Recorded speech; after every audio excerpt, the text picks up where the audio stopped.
Yeah, Warriors, we drinking it down. Raise your voices and stare at this town. We're the champions of craft beer sport. Tolkien audio, we hold down the fort. Okay, so it's been a little while since we've done something like this. Many of you guys who've been around the podcast for a long time will remember it wasn't all that uncommon in the early days of TCA, where if it was a big night, if something interesting happened, I'd come into the studio after everything had wrapped up and throw down a podcast. And then it sort of got cut back. It would have had to have been really big news. And then it sort of became maybe just after Leaf playoff games. And then that started making me sad. So I stopped doing that. And now, more than anything, really, I'm just old. I'm tired after games, 9:30, 10 o'clock. I'm ready to kind of shut it down. And especially on a night like this where there's a couple of 8 o'clock starts that I wanted to factor into this. I don't know. Had a little energy today. Honestly, on Tuesday afternoon, I got looking at the schedule and what was going on in the NHL. And I was like, this is a good-looking day. For most of the people who listen to this show, it's about the Sens and it's about the Leafs. Not the same people, but that is the feedback we get is mostly those two fan bases. They were both in action. The PWHL was in action. The Ottawa Charge had a chance to do something awesome. They didn't. We'll get to that in a second. The Capitals were facing off with the Jets in kind of a first-on-first matchup. Habs were going at it, too, who are going to factor into this playoff race in a big... Look, it was an interesting day, and then we ended up with a big signing in the NHL, too, right around dinner time. And so I kind of psyched myself up, for lack of a better term, and said, when it's all said and done, I'm going to go in, I'm going to talk about this as long as anything interesting happens. And, had it all been, 3, 4, 5 blowouts, I wouldn't have bothered. But that's not what happened. Plenty of meat on the bone here. So we're going to kind of throw down some quick hitters on a few different topics. We'll just kind of bang, bang, bang our way through them and get one of these late night podcasts out for the first time in a very long time. And if we're going to do that, we're going to have a beer, obviously. Wanted to go with something familiar here, something I've had before. And so that's what we're going to do. This comes from our friends at the Lake of Bays Brewing Company. This is one of the ones that our friend Angela brought in here not too long ago. This is the Fresh Tracks Hazy IPA, clocking in around 6%. So that's what we're going to do. As essentially, like I said, we used to do these late night shows pretty often. So those were well-worn tracks. They've sort of been covered over. We'll wear out some fresh tracks here tonight. Yeah, that's about what I needed. That's a nice beer to it. It's got just enough bite to it to kind of keep you awake here as you sit down to do a late night episode of the podcast. But I'm hoping that when this is done in a half hour or so, the fact that it's a 6%er here will be just enough to put me to sleep when we're all said and done. I'm hoping this beer is going to do a couple of jobs while we sit and talk here. We got a couple more episodes coming this week I think you're going to enjoy. I know I'm looking forward to it. Up next, you're going to hear from Steve McLean, who has been on this show a few times before. We found him, or we didn't find him. We did not discover Steve McLean. He made his name on the OHL Fanboys podcast a couple of years ago. That is now defunct, but he has a new show out. It's called All 60, a CHL podcast. He's got co-hosts from across the country, and they do, chatter about traveling to all these different arenas. Steve has recently completed all 60 arenas he has been to across Canada, so that's kind of cool. But the All 60 CHL podcast isn't just about here in Ontario like the OHL Fanboys was. Obviously, they cover the entire CHL, so that's very cool. And when I say, we discovered Steve, it was through the OHL Fanboys podcast is what I meant. So, he's been on a few times over the years. And, with the CHL playoffs kicking off on Thursday, we thought this might be a nice time to catch up. Plus, he has recently completed that journey, hitting every CHL arena across the country, and of course, several of them in the United States. So want to get his take on that a little bit as well. So we will talk to Steve. That'll be the next episode you hear. And on Friday morning, Chris Hoffley, as promised, will also be back on the show. He has not been here yet in calendar year 2025. His last appearance was over the holiday season when we did the annual Canadian Athlete of the Year podcast with him and Shrides and Vanessa. He'll be back in studio for you on Friday morning. That's going to be fun as well. So lots of good stuff here to come still on the podcast. You can subscribe to us on Apple Podcasts, Spotify, wherever you're hearing us right now, essentially. If you're not already subscribed, go ahead and do that. And we would love to hear from you on social media at Tall Can Audio. Tell your friends, retweet the shows, share the shows, leave your ratings and reviews, all that stuff that we're always asking people to do. Go ahead and hit that. We would love to hear from you, and we would love it if you would spread the gospel of the Tall Can Audio podcast. But let's get into it from here, because I was actually a little surprised, and I think this is one of those things that we're all just going to have to get used to and understand that we need to adjust our expectations a little bit on, and that centers around the extension that Jacob Chychrun signed with the Capitals earlier on Tuesday. Guy gets 8 years times $9 million. And I saw a lot of people going, that is not a $9 million defenseman. And the thing that we're going to have to sort of wrap our heads around is the fact that we don't really know what a $9 million defenseman is right now, right? Like, we got some agents that are better than others at forcing teams to say, hey, if you want to sign this guy long-term, you're going to have to take into consideration the cap is going way, way up. And I know that phrase is already being used to justify every bad contract. Well, it's not that big of a deal. The cap is going up, and that's fine. But this is still going to be a capped league where if we're now having to sign McDavids and guys like that to $15, $16, $17 million when they start coming up over the next few years, you can't have these random millions sort of lost in the shuffle. So this rising cap isn't a fix-all for everything, but I think in this case, I don't think this is as bad of a deal. It's a bit of a risky deal in the sense that you're not totally sure yet how healthy Chychrun is going to stay. He has in the past become kind of discontented in multiple stops along the way. Could that happen to you again? And then this contract is tough to trade. Those are reasonable concerns. But this is a guy who is about to put up a 20-goal season. And he wasn't far off that in Ottawa last year, where most people say he was disappointing. Like, if you think he was sort of a 16, 17-goal guy and could have been better, well, here he is. He's put up 20 goals on a new team. And, who knows what else might still be there. The confusing thing for me is sort of from the Washington perspective. And like I said, you don't know yet. You're sort of paying right now at a high. And we don't know what those negotiations looked like. But like, if you're buying high on this guy, and we sort of speak about it in cap dollars of today, would he have been an $8 million guy, a $7 million guy, and you got a little aggressive? It's really hard to pin that down when you're also trying to factor in, okay, what percentage of the cap will he be next year when this contract starts? In 3 years, in 5 years, when maybe the cap's at $125 million. And now all of a sudden you're like, $9 million's probably fine. Does it feel aggressive now? A little bit. But the part that kind of boggles my mind mostly is that I don't know where Washington is going. Like, I'm still not sold that they're this good. Now, we are 70 games into this season, and they are playing Winnipeg on Tuesday night in a game for first place, or, that are the two top teams in the league, and they're kind of locking horns on Tuesday night. So that's interesting. They are obviously going to be this good this year, but am I terrified of them in the playoffs? Not really. Am I sure they're going to be this good again next year? Not really. Like, am I committed to Dylan Strome being this good? Jacob Chychrun, one of those guys. Will he be this good again? What is Rasmus Sandin ultimately? John Carlson, another year older. Alex Ovechkin, another year older. He's already said he's not likely to resign after 2026. I assume that means he's going to go back and play in the KHL. So I don't know what they are long term. And with that in mind, maybe I'd like a little flexibility. Maybe I don't need to have Jacob Chychrun for 8 years.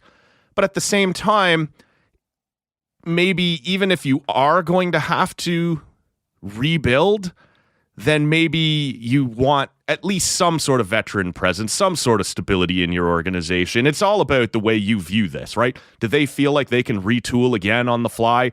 I'm not sure. But maybe you decide you'd just rather have that guy. And since you've got all that money coming off the books that I just mentioned with some of these guys getting older, it doesn't really matter if you've overpaid him just a little bit as the cap is going up and you want to keep him around. But if you feel like a rebuild is coming, like you already did the retool thing and you did it pretty well, you bounced back here pretty nicely and grabbed some pieces that are sort of, when it felt like Washington was fading away, have kind of kept you afloat again. I don't think that's a long-term strategy. So a major rebuild, in my opinion, is probably coming. You know, did you absolutely have to have an 8-year contract extended for Jacob Chychrun at that point? I don't know. Maybe by then he's gotten fed up with you two and he's demanding his way out of town or pushing his way out of town like he's done in other places. It's just an interesting move. But the idea that other fan bases are walking around saying right now that that's not a $9 million defenseman, well, I think we all have to get used to the idea that what is a $9 million defenseman right now in 3 or 4 years is going to be more like a $6.8, $7.1 million defenseman. And can you make a case that Jacob Chychrun is that? Yeah, I think you can. And that's only 3 or 4 years into this thing. This is an 8-year deal. So, it's really tough to pin down what this feels like. We bristle at that number, right? Like a couple of years ago, all the big dogs, all the cool guys were getting $9 million on defense. Werenski got it. Seth Jones got it. Darnell Nurse out there, he kind of got into that neighborhood. And then teams just stopped going there, right? Like that was almost the reset point. We had seen Carlson and Drew Doughty more in the 11 neighborhood, and teams got pretty uncomfortable with that. This next batch, does anyone think the Seth Jones and Darnell Nurse contracts are good? Perhaps not. So I think teams got a little gun shy on what you pay top-end defensemen. We're about to see in the next couple of years, Cale Makar and Quinn Hughes blow that number up. Like, those guys are going through this number. But $9 million now isn't the same as what $9 million was when all those other guys I just mentioned signed it. And I think in that context, you can make a case that this guy is a $9 million defenseman in this new world. But it's still, we all sort of get that kind of, the cap is basically, it hasn't been stagnant, but it's grown so slowly since the pandemic that for like 5 or 6 years, you've basically been able to say, this is a $10 million guy, that's an $11 million guy, this is a $7 million guy. And within $200,000 or $300,000, you're in the neighborhood because the cap has been the same for so long. And now it's taking this huge leap. And smart agents are saying to teams, we're going to do this by percentage of the cap and not by this number where, you think Jacob Chychrun this year is a $7 million defenseman. That's fine. I need you to think about what he's going to be worth in 8 years. And it sort of seems like maybe they're picking a number that's like year 3, year 4 of these long-term contracts and deciding, okay, here's where the cap is projected to be then. We're going to gamble together and he'll be a 10% of the cap kind of guy, right? Or whatever his number is. Like, look at whatever free agent you may have on your favorite team. A guy coming up, his contract's going to expire. He's a major piece. And 10% of the cap right now is $8.8 million. But if the cap goes to $120 million, all of a sudden that $8.8 million guy at 10% of the cap is a $12 million guy. So with this huge explosion, you're going to see some contracts like this where you go, come on, there is no way that guy's worth that. But you kind of have to work through the math in your head. And it's just our natural kind of first reaction right now is to view it through the world and through the lens that quite naturally we've been viewing it through for 5 or 6 years. So I sort of understand the idea that you look at Jacob Chychrun and you're like, I don't know, $9 million for that guy. All right. But would you pay that guy 6.8 or 7? I think you would. And now you flush this out over 8 years with these giant cap jumps going on. It's going to be a weird time, and we're all just going to have to kind of get used to it here a little bit. Let's get into what actually went on the ice here on Tuesday night, and I guess we'll start in Ottawa. And I don't know which one of these is going to be more or less upsetting to Ottawa hockey fans or just to fans of good hockey in general. Let's start with the Charge because this was supposed to be the one that was under control. It was 3-0 at one point. It ends, the second period ends at 3-1, but you're still feeling good about things. They just lost 6-3 to New York. Unbelievable, giving up 6 straight goals. Wasn't even the worst part of it.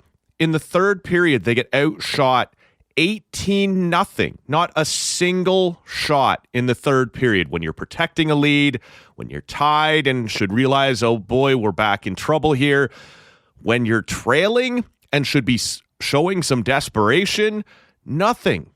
Not a sign of desperation anywhere to be found. Just rolled over and let it happen. And look, the reason this was so disappointing was because everything was trending in the right direction coming into it, and even midway through it. It had sort of been another one of these seasons where you were wondering, well, maybe they're just the fifth best team in the league again, and maybe they're not going to get there.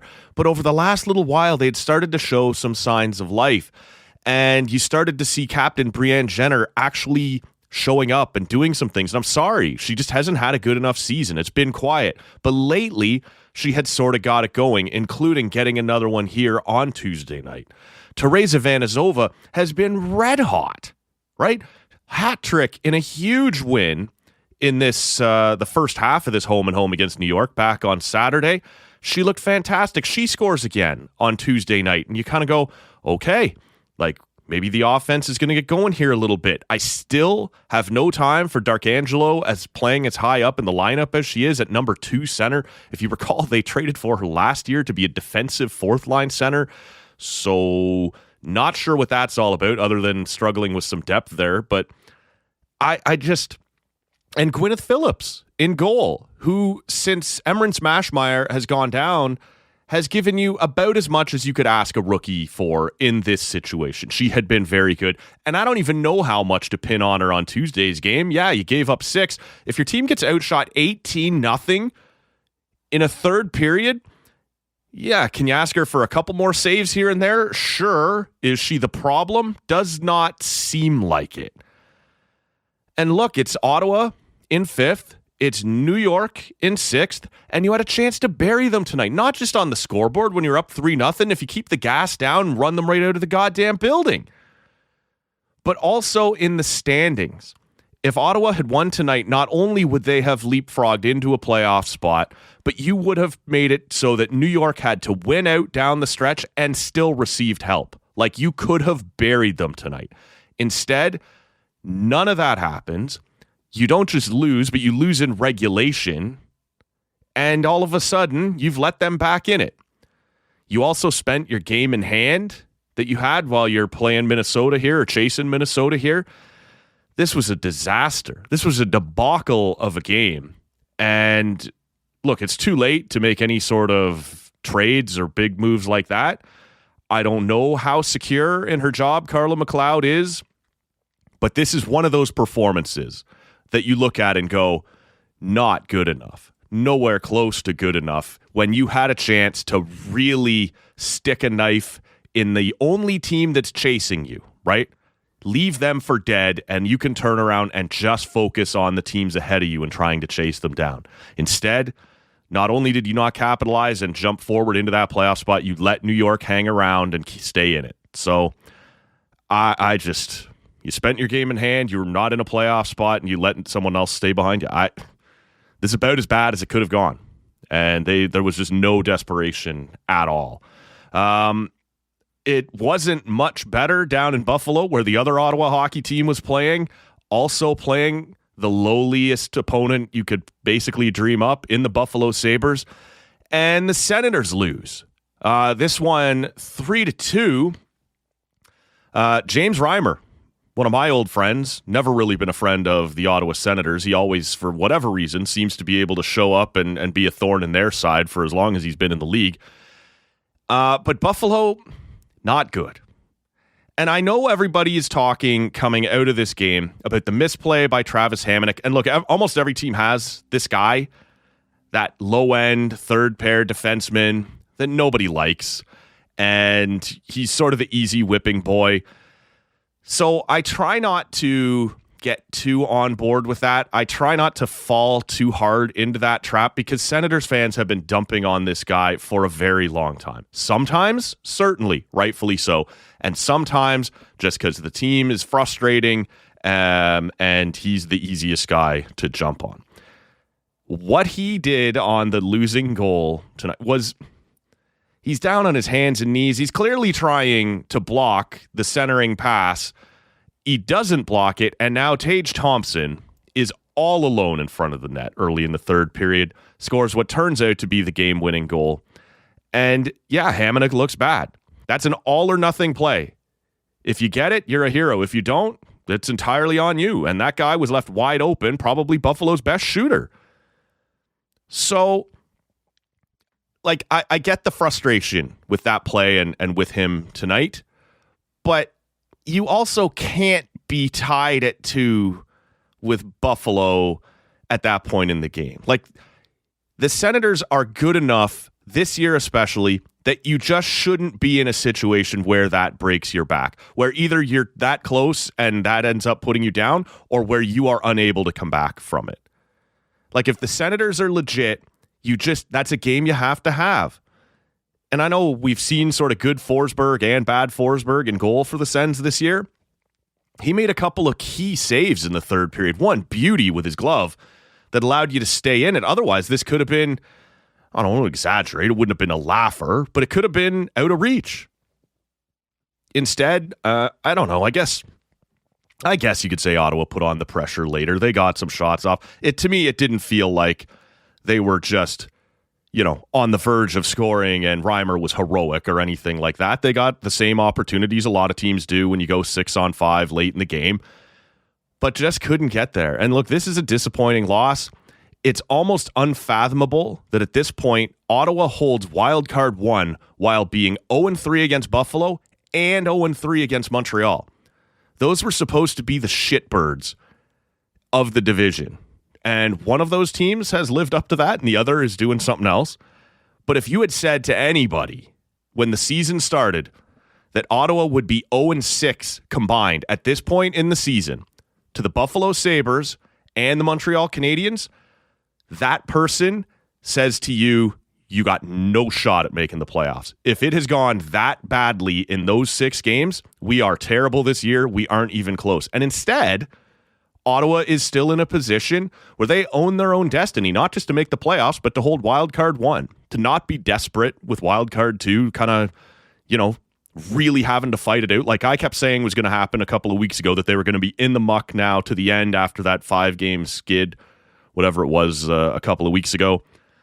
They have pulled themselves out of it again. But these are games similar to what I just said about the Charge. Like, that's a game you got to have against Buffalo. You got to find a way by those guys. And instead, it's Jacob Bernard-Docker scoring against them and James Reimer shutting them down. And it's Travis Hamonic making a boneheaded play in the third period that ends up costing you. It's not a good night for the Senators. It's not a death blow. It's not going to send them into a spiral. But this is one of those games that you just feel like, gotta have it. Man, have to have this. And instead, it's just sort of another one, slips away, and off you go. I want to talk about the Leafs and what they did here on, as they sort of bounced back. And what I just said about the Sens sort of reminds you of the Leafs on Saturday. They had won 3 in a row after losing to the Senators a week and a half ago. And all of a sudden, after kind of that little mini meltdown that Leafs media and many fans and tweeters and whatever else had that the division's gone, it's lost, you win 3 in a row, and all of a sudden you're right back there tied with Florida with a chance to grab first place again. And instead, you completely deuce the bed when being up by 2 after the first period. No desperation, no, push, no chance to grab hold of it and maybe, take that next step into first and control your own destiny the rest of the way. I saw somebody, I think I was joking with Rob about this, or maybe I tweeted about it, I can't remember, say that had the Leafs won in Nashville, they would have a firm hand on first place. Well, Florida had a firm hand on first place a week earlier and found themselves tied again. Like, it's going to happen fast. In a week, you lose 2, I win 1, vice versa, and all of a sudden it's right back to where you go. Like, it happens fast here down the stretch. But you at least would have shown we are serious. We stepped into this environment where the team we're playing against is out of it, dead and buried, had a brutal season. They're down 2-0. They're demoralized. Instead, you let them hang around, get one or two. They're feeling good. All right, let's go. Let's try and play this one instead of putting the knife in their fucking hearts. And what John Tavares said after that game was, we should be pissed off. You're like, well, that's great, John. You should be. I know I am. If you're not, I'm pissed off for you. And he's one of those guys that says it, but whether he's happy or sad or pissed off, you can never really tell any difference in his demeanor or his emotion. I guess sometimes that's good for a leader, but sometimes you'd like to see them fire up a little bit too. He says we should be pissed off. And to his credit, on Tuesday night, he comes home and answers the bell, gets himself goals 31 and 32, I believe it was, and really took charge of the game. William Nylander was terrific. Bobby McMann was terrific. Like that line, and it's interesting, right? That line is clicking very well right now. Now, Bobby McMahon's a little streaky. We have seen the Tavares-Nylander thing go hot and cold at times, but right now it's clicking really well. And so it's to John Tavares' credit to say we should be pissed off for him to go into the next game and have an impact on that game. And like I said, other guys played well too. Nylander was really good. David Kampf suddenly dangling. Nice goal by him. They win 7-2 over Philly. And look, Philly's terrible, so you don't get too worked up about it. But I think you could say at this point, the Leafs have a first line. And we'll see what they look like in the playoffs. But at this point, it sure looks like they're just going to stick with Matthews, Marner, and Matthew Nyes. And I think that's fine. Those guys like to play together. If they get going, you should be fine in that regard. If they get going in the playoffs. This has always been the thing, right? If the big guys score, the Leafs will be fine in the playoffs. When they don't, they're not. And traditionally, they have not. You now, it looks like, have a second line. John Tavares is going great. Like, he's on pace to finish probably around 35 goals, 80, 83 points, something like that. This is the final year of that 7-year contract everyone said was going to be a disaster. Womp. He looks fine. If he is doing what he's doing right now and Nylander shows up the way Nylander always does in the playoffs and you can get a little boost out of Bobby McMann, I think that's fine. That's fine as a second line. Bobby McMann at this point hits goal number 20 on Tuesday, so he's going all right. And I like the utility right now of a fourth line that has David Kampf in the middle, Steven Lorentz on one wing, and Calle Yarncrook on the other. So all guys who can play on the penalty kill, all guys that your coach is going to trust in their own end. That line has a function in a way it didn't before. I've talked about that on the show, right? When you have Robertson on one side and Reeves on the other, like what is that line trying to do? Robertson's trying to score, Kampf is trying to defend, and Ryan Reeves is trying to punch people. Well, there's no utility to that line. You can't bury it in its own end. It's never going to be a line you want to put in the offensive zone, so fuck it. Why bother? So right now, I think you have 3 of your 4 lines kind of locked in. But the third line, as they talked about on the broadcast a lot on Tuesday night, is still a work in progress. You got Domi between Lawton and Robertson. And it's got a little scoring punch and a little physicality, and I guess there's something to it, and I would give it a couple of games to see if it's going to work, although I would probably flip Lawton into the middle and put Domi out on the wing. But that's just me. But you've got some guys sitting in the wings right now, whether it's Pontus Holmberg, who I'm hot and cold on a little bit. Max Pacioretty is a name that is still hanging around. Like, if he gets healthy, does he get back in somewhere on one of those, like on one of these versions of the third line? I think right now the puzzle has largely come together for the Leafs in terms of what they're going to do in the playoffs, but it's not totally there yet. And they got to figure out what that third line is going to be. I don't like Domi in the middle at all. And certainly not in a line that's going to have to go against like Nick Paul or something like that. I would tolerate him on the wing and go with Lawton in the middle. I just trust him a little bit more. Down on the blue line, they're clearly going to go Tanev, McCabe as their top shutdown pair. Brandon Carlo hopefully can spring Morgan Riley, who hasn't looked all that good, but Carlo has settled in nicely, is doing what he's supposed to do in that pairing. We'll see. I don't love the third pair either. Benoit with OEL on his wrong side. If I'm playing OEL, I'd just as soon play him on the left, where he's a little more comfortable, can do the things that he likes to do, and I'll put Philip Myers in on the right and Simone Benoit. Like, to me, the difference between Benoit and Myers isn't big enough to make OEL play out of position. I'm not doing that for Simone Benoit.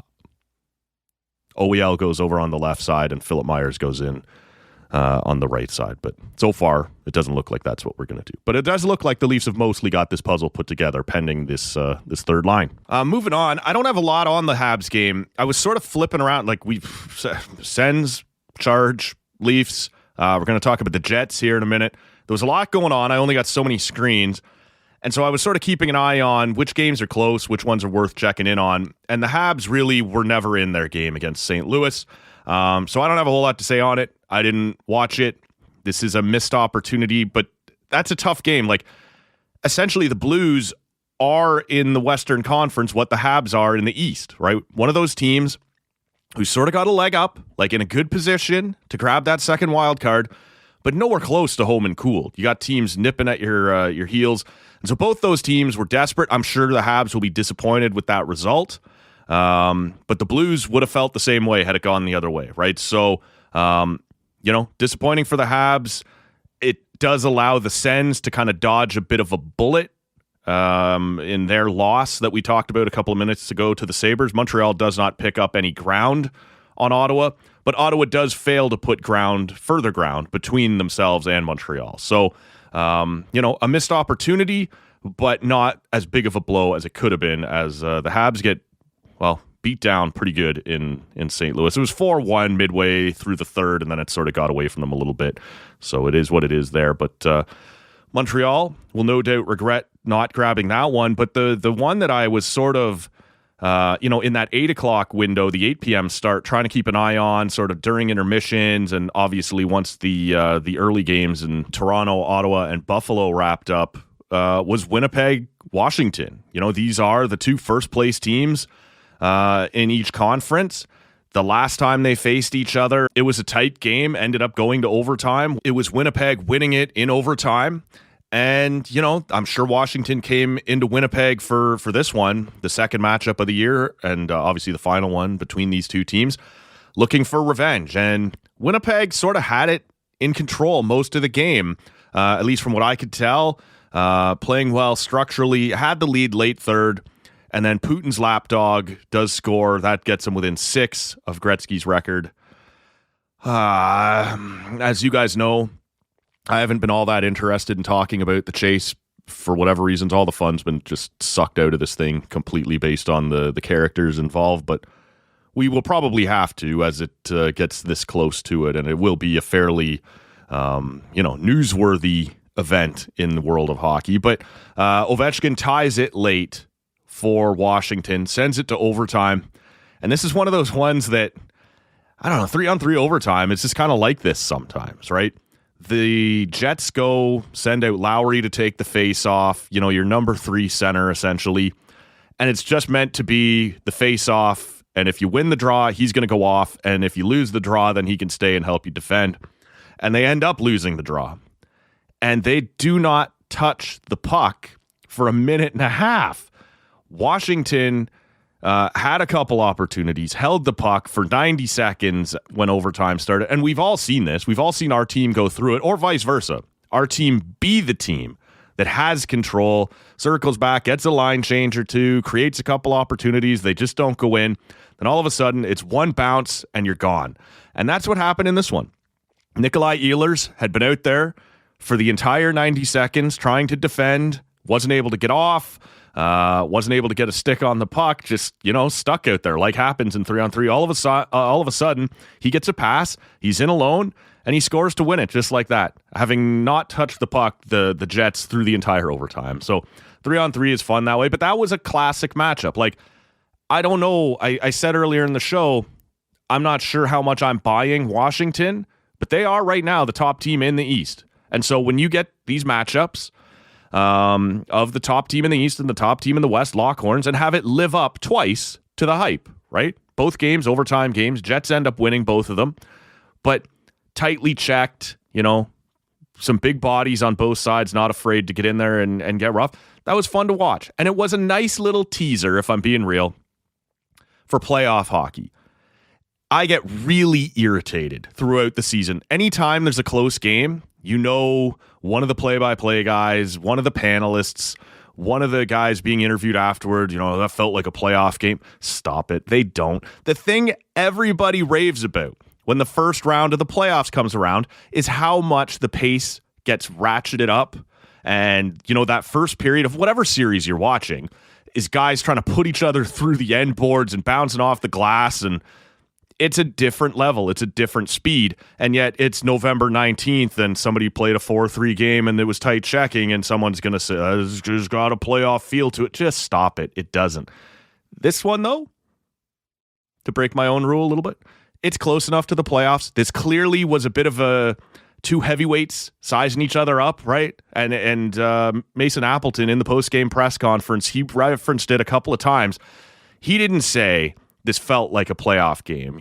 The reporter kept framing it for him that way, but he kept talking about first in the East versus first in the West. They had talked about this clearly. This meant something in their locker room. We're going to stare each other down, and we're going to see what happens here. And you could tell this game, while maybe not a playoff feel, certainly more than a regular season Tuesday night feel. So that was kind of cool. And like I said, as we sort of wind this down, that's basically why we're doing this tonight. At some point on Tuesday, while I was puttering away, I opened up the schedule for tonight and just went, man, there's a lot going on, right? Between all these teams battling for first in the division, like the Leafs were, teams battling to get in at the bottom, like the Habs were, the Sens trying to nail down their spot. You got first place East and West battling. I thought the Charge thing was going to be more fun than it turned out being. Just a lot going on. And then, the Chychrun thing put it over the top. But this was a fun night of hockey. And I wouldn't have stayed up to do a pod like this had it actually been like Winnipeg traveling to Edmonton and that game doesn't start till 10. I talked off the top. I'm just too tired. I can't get there anymore to be doing shows at 12:30 or 1 in the morning.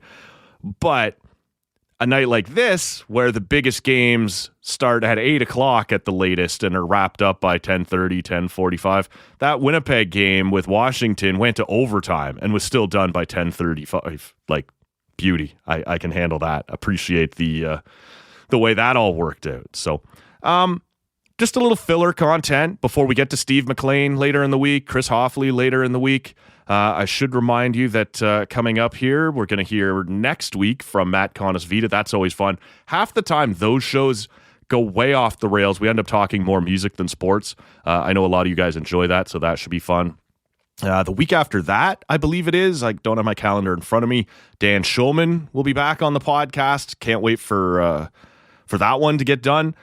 Lots of stuff coming up here on the podcast. But this was just a fun night of hockey. Lots of news made, lots of storylines to follow, and I thought it was worth doing an episode. Hope you enjoyed it. Hope you're all still here with me, and if not, well, I got no way of knowing. I assume you all loved it, so I'm going to bed. This 6.2% IPA, the Fresh Tracks from Lake of Bays, is going to be just enough to carve out some fresh tracks off to bed for me. So thank you to Lake of Bays and our friend Angela for hooking me up with that one.